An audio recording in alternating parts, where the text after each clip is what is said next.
Hey guys, once again this is RJ Sonali और आपने देखा माय एफएम इस बोर्ड एग्जाम के स्ट्रेस वाले टाइम पर लेकर आए हैं एक education series all is well. Part 1 में आपने देखा कैसे internationally renowned motivational speaker doctor Vivek Bindra ने इतने सारे शहरों के इतने सारे स्टूडेंट्स की इतनी सारी क्वेरीज के आंसर्स दिए। बहुत सारी समस्याओं के समाधान आपको डेफिनेटली मिले होंगे। चलिए आज पार्ट 2 इस वीडियो में आगे के सवाल सुनते हैं। विवेक सर, कैसे हैं आप? मेरा नाम अरुण है और मैं कोटा स्टेशन से हूँ। हमारी एक लिसनर है नित्या, जो आजकल बहुत परेशान चल रही हैं। वो बेसिकली कंफ्यूज्ड हैं कि वो बोर्ड एग्जाम्स के बाद कौन सा स्ट्रीम चुने। तो ऐसे में सर, अगर आप उन्हें थोड़ा गाइड करेंगे तो उनकी थोड़ी हेल्प हो जाएगी। बोर्ड एग्जाम्स के बाद आपको कौन सी स्ट्रीम चुननी है? कृष्ण ने बताया भगवद गीता में कौन सी चुननी है। जानना चाहते हैं आप? कृष्ण कहते हैं एक होता है स्वधर्म, एक होता है परधर्म। स्वधर्म मतलब आपकी अपनी यूनिक सिग्नेचर स्ट्रेंथ। कृष्ण क्या कहते हैं? चातुर्वर्ण्य मया सृष्टम गुण कर्म विभागश। हर आदमी का होता है गुण और होता है उसका कर्म। गुण होता है मतलब साइकोलॉजी, कर्म मतलब होता है फिजियोलॉजी। आपकी साइकोलॉजी और आपकी फिजियोलॉजी मिला के बनाता है आपका साइको फिजिकल नेचर। बोर्ड्स के बाद कौन सी स्ट्रीम चूज करनी है? वो नहीं करनी जिसमें जॉब अच्छी लगती है, वो नहीं करनी केवल आपको जिसमें आपके दोस्त जा रहे हैं, उस स्ट्रीम में नहीं जाना जिधर आपकी गर्लफ्रेंड या जिसको आपने पसंद किया आपकी क्रश वो जा रही है। मैं कह रहा हूँ वो स्ट्रीम चूज करनी है जिसमें आपकी ताकत है, आपकी unique signature strength. Focus on the depth, not on the width. Main thing पे फोकस करिए, वो आपकी यूनिक सिग्नेचर स्ट्रेंथ, उसका लेजर शार्प फोकस आपको जल्दी सफलता देगा। हाय सर, मैं आरजे जस्सी और माय एफएम के एक लिसनर का सवाल है आपके लिए। आरव जैन फ्रॉम चंडीगढ़ आपसे ये पूछना चाहते हैं कि ये टाइम बड़ा क्रूशियल टाइम होता है स्टूडेंट्स के लिए और इस वक्त टाइम को कैसे मैनेज किया जाए। हाँ जी जैन साहब, आपने पूछा है चंडीगढ़ से कि आप टाइम कैसे मैनेज करो। टाइम मैनेज करने का नंबर 1 रूल है, टाइम को मैनेज मत करो, प्रायोरिटी को मैनेज करो। प्रायोरिटी का मतलब है दिशा, किधर जाना है, और बाद में आती है दशा, कैसे जाना है, कौन सी गाड़ी में जाना है। स्केड्यूल और प्रायोरिटी में ज्यादा इंपॉर्टेंट स्केड्यूल नहीं होता, ज्यादा इंपॉर्टेंट आपकी प्रायोरिटी होती है। देखो आप चंडीगढ़ से हो, अब दिल्ली से शुरू करो और चंडीगढ़ जाने के लिए आपने गाड़ी चालू करी। अब अगर जाना था आपको चंडीगढ़, लेकिन आप निकल पड़े Jaipur. No matter how fast your driving, if your driving in a wrong direction you will never reach your destination. In fact you will reach at a wrong destination even faster. क्या अर्थ हुआ इसका? कि आपको टाइम मैनेज करना है। पहले तो क्या करो, अपने बहुत सारे कामों को कम कर दो। लिमिटेड काम करने हैं, वो वाले काम करने हैं जो सबसे बड़ी ग्रोथ देते हैं। उसको बोलते हैं विल परेटो का 80-20 प्रिंसिपल। कि आपके 20% काम आपको 80% रिजल्ट देते हैं। सारे काम नहीं करने। बुद्धिमान आदमी लिमिटेड काम करता है। आपको टाइम मैनेज करना है। आजकल देखो एग्जाम के दौरान बहुत सारे काम ऐसे हैं जो आपकी एनर्जी ले जाते हैं, उतना ज्यादा ग्रेटिफाइंग नहीं होते, उनको छोड़ छोड़ के बाहर निकालो। मालूम है आपको जैक मा चाइना का क्या बोलता है? मेरी सफलता का कारण ही यही है कि मैं बहुत कम काम करता हूं, खाली वही करता हूं जिनसे सबसे बड़ी ग्रोथ आती हो। तो टाइम मैनेज करने के लिए बहुत सारे काम अपने स्केड्यूल में से डिलीट करो, केवल उन पे फोकस करो जहां आपको सबसे बड़ी ग्रोथ मिलती हो। दिशा ठीक करो, दिशा। अगर आपको दिल्ली से चंडीगढ़ जाना तो चंडीगढ़ की तरफ जाओ। ऐसा ना हो गलती से जयपुर की तरफ जा रहे हो और बहुत तेज चला रहे हो। भाई मैं बहुत अच्छे से काम कर रहा हूं, आगे का बम्पर पीछे फिट कर दिया गाड़ी में, जैसे जो गाड़ी बनाते हैं ना, और पीछे का बम्पर आगे फिट कर दिया। अब बहुत जल्दी जल्दी फिट कर रहा है। अरे जल्दी जल्दी फिट करने का, टाइम मैनेज करने का, 1 घंटे में मैंने 100 बम्पर फिट कर दिए, देखो कितना टाइम मैनेज किया। अरे गलत फिट किया आपने। टाइम मैनेज करने के लिए आपको पहले सही काम करना है, बाद में सही ढंग से करना है। सो टाइम मैनेजमेंट का मतलब काम कम करो, ज्यादा काम नहीं करने, वो वाले काम करने जिनसे बड़े रिजल्ट्स प्रोड्यूस होते हैं। हाय विवेक सर, भोपाल से मैं हूँ आरजे टीना और हमें जो सवाल आया है वो है शिखा का, जो कह रही हैं कि पढ़ाई कर रही हैं लेकिन रिजल्ट्स जो हैं मनमाफिक नहीं मिल रहा है। वो हर एक सब्जेक्ट रिवाइज करती हैं लेकिन नंबर्स जो हैं उनमें वो पढ़ाई रिफ्लेक्ट नहीं हो रही है। तो आप जिस तरीके से बिजनेसमैन को फ्रेमवर्क देते हैं तो उन्हें भी उनकी पढ़ाई के लिए कोई फ्रेमवर्क दीजिए। हाँ जी शिखा जी फ्रॉम भोपाल, आपका क्वेश्चन बड़ा अच्छा है। बहुत मेहनत करते हो, रिजल्ट नहीं मिलता। वैसे किसी एस्ट्रोलॉजर के पास जाओगे, आजकल वो भी यही बोलते हैं। क्या बोलते हैं? तू इतनी मेहनत करती है लेकिन तुझे इतना लाभ मिलता नहीं है, तो तेरी ये पूजा करानी पड़ेगी। वैसे पूजा आप कराइए, उसमें कोई तकलीफ नहीं है, लेकिन मैं आपको एक स्ट्रैटेजी भी दूंगा जिससे कम मेहनत में ज्यादा रिजल्ट मिलेगा। मेरी स्ट्रैटेजी के 2 हिस्से हैं, बात समझिए। एक है मंथली स्ट्रैटेजी और दूसरी है डेली स्ट्रैटेजी। मंथली स्ट्रैटेजी क्या है? थोड़ी ब्रॉड बेस्ड है। इस महीने में 5 में से कौन से एक सब्जेक्ट को मैं पूरा पकड़ने वाली हूं। सारे सब्जेक्ट पे आप काम करते हैं, बड़ा रिजल्ट किसी में नहीं मिलता। हमेशा एक सब्जेक्ट को उठा लीजिए, कंप्लीट फोकस, और बाकी चारों सब्जेक्ट आराम से साथ साथ चलाएंगे। जिस सब्जेक्ट में सबसे कम नंबर आ रहे हैं वहीं आएगी सबसे बड़ी ग्रोथ। जहां आप सबसे नीचे हैं वहीं सबसे ज्यादा ग्रो करेंगे। 3 चीजें उठा लीजिए। मैं अभी कहाँ हूं, जाना कहाँ है, कैसे जाऊंगी। क्या अर्थ हुआ? अभी कहाँ हूं, अभी मैं केमिस्ट्री में 100 में से 30 नंबर पे हूं। जाना कहाँ है, इस महीने के एंड तक मुझको 100 में से 80 नंबर चाहिए। ओके, तो यानी कि 50 नंबर की जर्नी है, मुझको 30 से 80 पे जाना है। ये 50 नंबर मुझको कैसे मिलेंगे, कैसे जाओगे में अब आती है मेरी डेली स्ट्रैटेजी। डेली स्ट्रैटेजी में अपने दिन को 2 हिस्सों में डिवाइड करो, 8 AM टू 2 PM। ये पहला हिस्सा है। इस पूरे हिस्से में मैं केवल केमिस्ट्री को फोकस करने वाली हूं। फिर 2 PM टू 8 PM ये दूसरा हिस्सा है। इसमें मैं बाकी 4 सब्जेक्ट को संभालूंगी। मैंने भी यही किया था।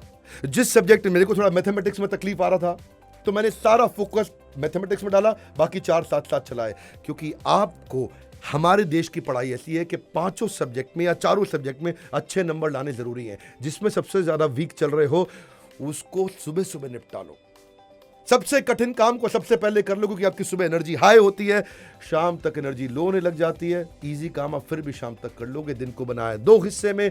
पहले आपने पूरी मंथली स्ट्रैटेजी, फिर आपकी डेली स्ट्रैटेजी स्टेप 2, और डेली स्ट्रैटेजी में 8 AM to 2 PM main thing, 2 PM to 8 PM multiple thing. इस तरह आपका दिन इफेक्टिव होगा और वो सब्जेक्ट पूरा ढंग से उसका रिजल्ट आ जाएगा। 4 इजी वाले तो आसान होते हैं, वो तो वैसे भी कर लेंगे आप। हेलो विवेक सर, अहमदाबाद से मैं हूँ आरजे अर्चना, और अहमदाबाद से काजल एक सवाल पूछना चाहती है। वो पूछना चाहती है, क्या हमारे शास्त्रों में कोई ऐसा श्लोक है जिससे बच्चे मोटिवेट हो सके और उन्हें स्टडीज में मदद मिले? हे काजल बहन, केम छो? अहमदाबाद से पावरफुल मोटिवेशनल श्लोक। बच्चों को पढ़ाई में अगर मोटिवेट करना है तो मैं आपको दूंगा उपदेशामृत ग्रंथ से एक पावरफुल श्लोक बाय श्रील रूपक गोस्वामी।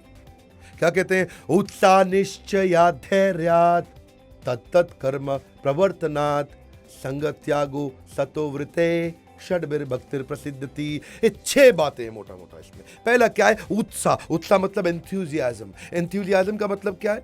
अगर एंथुसियाज्म यानी उत्साह नहीं है तो आपकी गाड़ी के पहिए में हवा नहीं है। बिना हवा का पहिया कितना दूर लेके जाएगा? गाड़ी आगे बढ़ नहीं सकती। आगे बढ़ने के लिए पहले चाहिए एंथुसियाज्म। लेकिन आगे तो बढ़ रहे हैं, उसको कैसा है? थोड़ा आगे बढ़ के आपको लगा रिजल्ट मिल जाना चाहिए, ये तुरंत मिल जाना चाहिए, नहीं, आपको चाहिए डिटर्मिनेशन। चलते रहेंगे चलते रहेंगे चलते रहेंगे।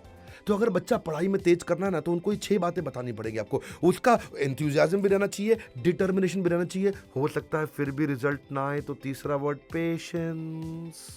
नहीं रिजल्ट आया, कोई बात नहीं, पेशेंस आएगा। मैं उत्साह, निश्चय, धैर्य तीनों के साथ चलने वाला हूं। रिजल्ट फिर भी नहीं आया, अमिताभ बच्चन क्या बोलते हैं? उनके पापा कहते हैं ना, आपके मन का तो अच्छा, आपके मन का नहीं तो और भी अच्छा, टेंशन मत लो। रिजल्ट नहीं आया, पेशेंस। 3 वर्ड का कॉम्बिनेशन ये बिल्कुल विस्फोटक है, एग्रेसिव है। क्या आपको एनर्जी, उत्साह भी चाहिए, डिटर्मिनेशन लंबे समय के लिए चाहिए। रिजल्ट नहीं मिला तो पेशेंस, कोई बात नहीं, मैं फिर भी दोनों पुरानी वाली कंटिन्यू करूंगा। उत्साह और निश्चय जो है ना, एंथुसियाज्म, डिटर्मिनेशन, पेशेंस के साथ कंटिन्यू करूंगा, फिर आपको रिजल्ट मिलेगा। आगे 2 बातें और उनके साथ जोड़ो, जो आपके वाले सब्जेक्ट में जिसमें आप कमजोर हो, उसमें तेज हो, उसके साथ बैठ के पढ़ो। और उसका साथ छोड़ दो जो थोड़ा शकुनी मंत्रा टाइप है ना आपकी क्लास में, हाँ, पढ़ाई में मन लगता नहीं उसका, वो बैठ करके इंस्टाग्राम पे लगा रहता है। और आजकल वो टिकटॉक पे खूब वीडियो बनाता है, बैठ के गाना गाना गा के ऐसा ऐसा नाचता रहता है सारा दिन। उसको थोड़ा छोड़ो, उसको एग्जाम के बाद फिर उसके साथ वीडियो बनाना, तुम्हारा वीडियो उससे ज्यादा अच्छा होएगा। मालूम क्यों? क्योंकि तुम्हारे पास जो विनर कॉन्फिडेंस होएगा, उसको भी वीडियो बनाने दो, उसके फॉलोअर 100 फालतू हो जाएंगे, लेकिन जब आपको कॉन्फिडेंस आएगा दुनिया फॉलो करेगी। बता रहा हूं अभी, इस श्लोक को फॉलो करो, पढ़ाई में अपने आप मजा आएगा। हेलो विवेक सर, नागपुर से मैं हूँ आरजे निकेता, और माय एफएम के एक लिसनर अजय का सवाल है कि कंपटीशन और रिलेशन, स्टडीज, इन सब से बहुत डिप्रेशन आता है, तो इस डिप्रेशन का क्या इलाज है? अजय नागपुर से बोल रहे हो, मेरे को ऑरेंज की बर्फी वहां बहुत पसंद है। अगर आंसर पसंद आए तो बर्फी खिलाना, मुझको मिलने आऊंगा आपसे। आपके साथ में 3 समस्या। पहला है आपके रिलेशन से आता है डिप्रेशन, दूसरा कभी कभी एजुकेशन से आता है डिप्रेशन, और तीसरा कभी कभी कंपटीशन के कारण आ जाता है डिप्रेशन। अगर डिप्रेशन से बाहर आना हो तो 3 स्टेप का फॉर्मूला, बिना फॉर्मूला के मैं आगे बढ़ता नहीं, मेरा फॉर्मूला सुनो ध्यान से। 3 स्टेप। स्टेप 1, जो माइंड में है ना डिप्रेशन तो किधर होता है? माइंड में होता है। माइंड से बाहर निकालना है तो पहले लेफ्ट साइड में लिखो मेंटल डिफिकल्टी, राइट साइड में लिखो फिजिकल पॉसिबिलिटी। यानी कि मेंटल डिफिकल्टी के अगेंस्ट क्या पॉसिबिलिटी है। हर डिफिकल्टी में कोई ना कोई पॉसिबिलिटी छुपी हुई है दोस्त, मेरी बात को याद रखना। उसमें से ढूंढो पॉसिबिलिटी ढूंढो। कम ऑन, क्या ढूंढो? पॉसिबिलिटी ढूंढो। उसके बाद स्टेप 2, अब ये जो आपकी फिजिकल पॉसिबिलिटी है, इसमें आप 3 स्टेप का एक एक्शन प्लान लिख लो। मैं करूंगा क्या है जी, यानी कि मतलब क्या है, अब आपको डिसीजन लेना है। डिसीजन का मतलब क्या है? एक्शन लेना है। मेंटल डिफिकल्टी को अपने को एक्शन में कन्वर्ट कर दिया हमने स्टेप 2 में। तो स्टेप 2 में एक्शन क्या लेने वाला हूं? आलस मत करना है एक्शन लेने में, आलस करने में आलस करो, आलस मत करो। मेरी बात नहीं समझ में आई? आलस करने में आलस करो, आलस मत करो। आलस्य में दरिद्रता का वास है। खड़े हो जाओ, come on come on come on. उत्तिष्ठ जागृत प्राप्य वर्ण निबोधिता, उठो जागो और तब तक लक्ष्य के पीछे भागो जब तक लक्ष्य प्राप्त ना हो जाए। मेरी बात सुनो, एक्शन लेना पड़ेगा। जानते हैं क्यों? 3 बातें सुनो। जब लोगे एक्शन बदल जाएगा परसेप्शन। मेरी बात दोबारा सुनो, जब लोगे मोशन बदल जाएगा इमोशन। कम ऑन, ध्यान से सुनो, जब बदलेगी फिजियोलॉजी बदल जाएगी साइकोलॉजी। इसलिए एक्शन लेना। डिप्रेशन से बाहर तब तक नहीं आ सकते जब तक कमरे के अंदर बैठे रहोगे, बाहर नहीं आ पाओगे। एक्शन लो। क्या लो? एक्शन। और उसके बाद तीसरा स्टेप, एसोसिएशन। कम ऑन, क्या? एसोसिएशन। कौन आपकी मदद कर सकता है? उसका नाम लिखना जरा। इस टेंशन में बाहर आने से कौन आपकी मदद कर सकता है? टीचर कर सकता है, कोई दूसरा वाला दोस्त कर सकता है, वो जिसके ब्रेकअप के कारण टेंशन हुआ ना, एक कोई नई अच्छी भी तो सहेली होगी ना, सिंसियर, जो आपकी मदद कर सके, आपको थोड़ा शोल्डर दे, आपको सपोर्ट करे। उससे मिलो ना, उससे बात करो, रिश्ता नए बनाओ, नए रिश्ते डेवलप करो। कुछ अच्छे साधु संत जो भी डिवाइन मेंटालिटी के लोग भी होंगे आपके आसपास, वो अच्छे जो इंस्पिरेशन दे सकते हैं। देखिए एक बात बताऊं, टायर्ड क्यों? क्योंकि आप इंस्पायर्ड नहीं हो। When you are inspired, you are never tired. Find out those inspirational people around you जो आपको इंस्पायर्ड महसूस करें, उन्हीं के वीडियोस देखो। कभी कभी अच्छा लगे तो मेरे भी यूट्यूब पे वीडियो देख सकते हो। पर एसोसिएशन, कम ऑन लाउडली, क्या? एसोसिएशन। मेरे को बचपन में टीचर बोली, show me your friends and I will tell you your future. क्या गोल्डन स्टेटमेंट है, जबरदस्त है। Show me your friends and I will tell you your future. आपके आसपास आजकल कौन कौन है? मैं बता दूंगा आपका भविष्य कैसा होने वाला है। Because you are an average of 5 people you keep yourself in your life around. कौन 5 लोग आपके आसपास है? ढूंढो। तो 3 स्टेप हो गए जी। पहले माइंड से निकाल के उसको पेपर पे लिखना है। उसके बाद मैं क्या लूंगा? एक्शन स्टेप 2, और एसोसिएशन, कौन मेरी मदद करने वाला है। इन 3 स्टेप को अगर ध्यान से सुनो, इसको लिख लेना। ये खाली FM पे नहीं बोल रहा हूं आपके लिए, ये जिंदगी भर का मैसेज है। अगर ये 3 स्टेप फॉलो किया, आपको कोई नहीं रोक सकता। आपकी स्पीड बढ़ेगी, मिल्खा सिंह से तेज भागोगे। हैं जी, मैं भी खड़ा हो रहा हूं, वो एनर्जी बढ़ गई है, बाउंस बैक करोगे। When you have a setback, do not sit back, only step back to bounce back.